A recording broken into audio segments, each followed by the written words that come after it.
ನಮಸ್ಕಾರ ಸ್ನೇಹಿತರೆ. ಗುಜರಾತ್ ವಿರುದ್ಧದ ಪಂದ್ಯಕ್ಕಾಗಿ ಆರ್ಸಿಬಿ ತಂಡದಲ್ಲಾಯಿತು ದೊಡ್ಡ ಬದಲಾವಣೆ. ತಂಡಕ್ಕೆ ಮರಳಿದರು ಹೊಸ ಸ್ಟಾರ್ ಆಟಗಾರರು.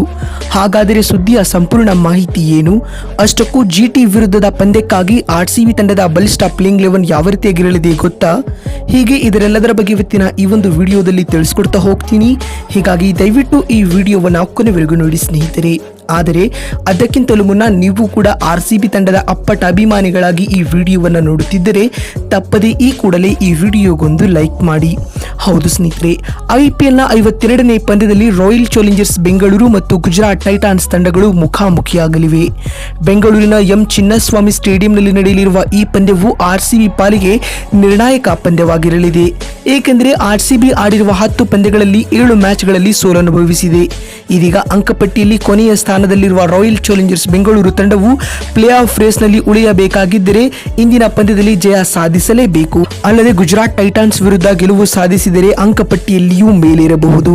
ಒಂದು ವೇಳೆ ಇಂದು ಭರ್ಜರಿ ಜಯ ಸಾಧಿಸುವಲ್ಲಿ ಆರ್ಸಿಬಿ ತಂಡವು ಯಶಸ್ವಿಯಾದರೆ ಪಾಯಿಂಟ್ಸ್ ಟೇಬಲ್ ಪಟ್ಟಿಯಲ್ಲಿ 7ನೇ ಅಥವಾ 8ನೇ ಸ್ಥಾನಕ್ಕೇರಲಿದೆ. ಅಂಕಪಟ್ಟಿಯಲ್ಲಿನ ಜಿಗಿತದೊಂದಿಗೆ ಆರ್ಸಿಬಿ ತಂಡದ ಪ್ಲೇ ಆಫ್ ಆಸೆಯೂ ಕೂಡ ಜೀವಂತವಾಗಿರಲಿದೆ ಸ್ನೇಹಿತರೆ.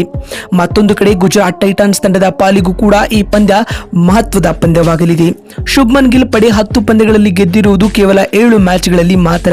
ಇದೀಗ ಅಂಕಪಟ್ಟಿಯಲ್ಲಿ 8ನೇ ಸ್ಥಾನದಲ್ಲಿರುವ ಗುಜರಾತ್ ಟೈಟಾನ್ಸ್ ತಂಡವು ಪ್ಲೇ ಆಫ್ ಆಸೆಯನ್ನ ಜೀವಂತವಾಗಿರಿಸಿಕೊಳ್ಳಲು ಆರ್ಸಿಬಿ ವಿರುದ್ಧ ಗೆಲ್ಲಲೇಬೇಕಾಗಿದೆ. ಹೀಗಾಗಿ ಈ ಪಂದ್ಯದಲ್ಲಿ ರೋಚಕ ಹೋರಾಟವನ್ನ ನಿರೀಕ್ಷಿಸಬಹುದಾಗಿದೆ ಸ್ನೇಹಿತರೆ. ಇನ್ನು ಕಳೆದ ಪಂದ್ಯದಲ್ಲಿ ಗುಜರಾತ್ ಟೈಟಾನ್ಸ್ ವಿರುದ್ಧ ಆರ್ಸಿಬಿ ತಂಡವು ಭರ್ಜರಿ ಜಯ ಸಾಧಿಸಿತ್ತು.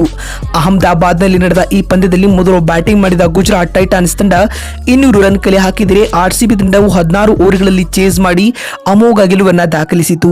ಹೀಗಾಗಿ ಇಂದಿನ ಪಂದ್ಯದಲ್ಲಿಯೂ ಆರ್ಸಿಬಿ ತಂಡ ಗೆಲ್ಲುವ ಫೇವರೇಟ್ ಎನಿಸಿಕೊಂಡಿದೆ ಸ್ನೇಹಿತರೆ. ಮತ್ತು ಇದೀಗ ಗುಜರಾತ್ ವಿರುದ್ಧದ ಪಂದ್ಯಕ್ಕಾಗಿ ಆರ್ಸಿಬಿ ತಂಡದ ಬಲಿಷ್ಠ ಪ್ಲೇಯಿಂಗ್ 11 ಯಾವ ರೀತಿಯಾಗಿರಲಿದೆ ಅಂತ ನೋಡ್ತಾ ಬರುವುದಾದರೆ, ಆರಂಭಿಕರಾಗಿ ಎಂದಿನಂತೆ ವಿರಾಟ್ ಕೊಹ್ಲಿ ಮತ್ತು ಫಾಫ್ ಡು ಪ್ಲೆಸಿಸ್ ರವರು ತಂಡದ ಪರ ಇನ್ನಿಂಗ್ಸ್ ಆರಂಭಿಸಲಿದ್ದಾರೆ.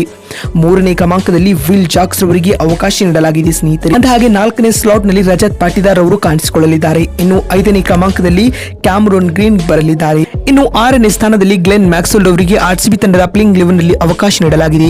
7ನೇ ಕ್ರಮಾಂಕದಲ್ಲಿ ವಿಕೆಟ್ ಕೀಪರ್ ಕಮ್ ಬ್ಯಾಟ್ಸ್ಮನ್ ಆಗಿ ದಿನೇಶ್ ಕಾರ್ತಿಕ್ ಬರಲಿದ್ದಾರೆ.